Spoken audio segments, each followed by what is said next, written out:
Prof, scusi. Dimmi Paolino, Non capisco una cosa. tanto per cambiare. Dai, dimmi.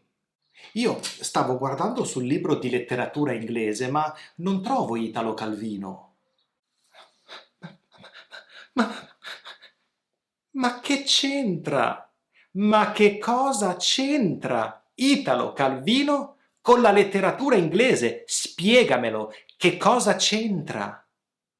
Ma non lo trovi sul libro di letteratura inglese, devi andare sul libro di letteratura italiana, perché se vai a pagina 100...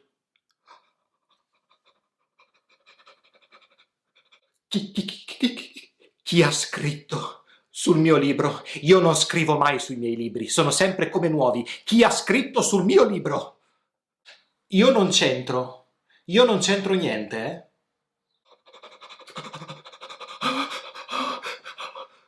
Entrarci, un verbo importantissimo e super usato in italiano. Quindi farò del mio meglio per essere il più chiaro possibile in questo video. Rivediamo questa parte della scenetta iniziale. Io stavo guardando sul libro di letteratura inglese, ma non trovo Italo Calvino. Ma, ma che c'entra? Ma che cosa c'entra Italo Calvino con la letteratura inglese? Spiegamelo, che cosa c'entra? Che cosa c'entra Italo Calvino con la letteratura inglese? Puoi intuire il significato del verbo entrarci? Prima di tutto avrai notato che il verbo entrarci è formato dal verbo entrare e la particella ci. Ma che cosa significa in questo caso? Entrarci significa avere una relazione con qualcosa, avere una connessione con qualcosa. Che cosa c'entra Italo Calvino con la letteratura inglese? Significa qual è la relazione tra Italo Calvino e la letteratura inglese. Qual è la connessione?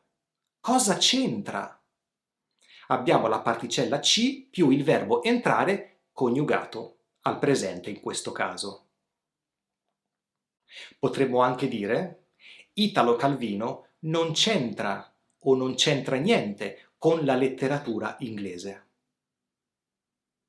Italo Calvino non ha una connessione, una relazione con la letteratura inglese. Non c'entra niente. Facciamo degli altri esempi. Luigi ha vinto il campionato di ping pong. Che fortuna! È stato bravo. La fortuna non c'entra niente. La fortuna non c'entra niente con la sua vittoria. La fortuna non ha una relazione con la sua vittoria. La fortuna non c'entra. Lui è stato bravo. Oppure, ho studiato per un mese ma ho preso un voto bassissimo.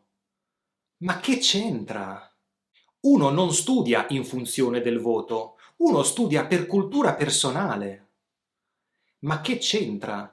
Ma che relazione c'è? Ma che cosa c'entra il voto basso con il tanto studio? Che c'entra? Che relazione c'è? Ma guarda quest'altra parte della scenetta. Chi ha scritto sul mio libro? Io non scrivo mai sui miei libri, sono sempre come nuovi. Chi ha scritto sul mio libro? Io non c'entro niente, eh? L'insegnante era arrabbiatissimo e Paolino ha detto io non c'entro niente. Puoi intuire il significato del verbo entrarci in questo caso? È molto simile, significa io non ho responsabilità. Io non ho una relazione di responsabilità con questa cosa. Io non c'entro. Non sono stato io. Qualcuno ha distrutto il tuo libro di storia, ma io non c'entro. Io non sono responsabile. Io non sono stato. Il vetro della mia macchina è rotto. Tu c'entri qualcosa? Sei responsabile di questa cosa? O semplicemente tu c'entri? Paolino non c'entra niente. È Luca che ha scritto sul libro. Sapevo che c'entrava lui. Sapevo che c'entrava Luca. Questi erano gli usi del verbo entrarci in italiano. Nel primo uso significa avere una relazione, una connessione con qualcosa. La fortuna non c'entra con la sua vittoria. È stato bravo. Non c'è relazione fra la fortuna e la vittoria. È stato bravo. Entrarci può significare anche avere responsabilità in qualcosa. Io non c'entro. Io non ho responsabilità in questa cosa. Ora tocca a te. Scrivi delle frasi qui sotto usando il verbo entrarci. Ti ricordo che sulla pagina Patreon di Vaporetto Italiano troverai un PDF con la spiegazione di questo video e anche degli esercizi da fare per memorizzare al meglio l'uso di questo video.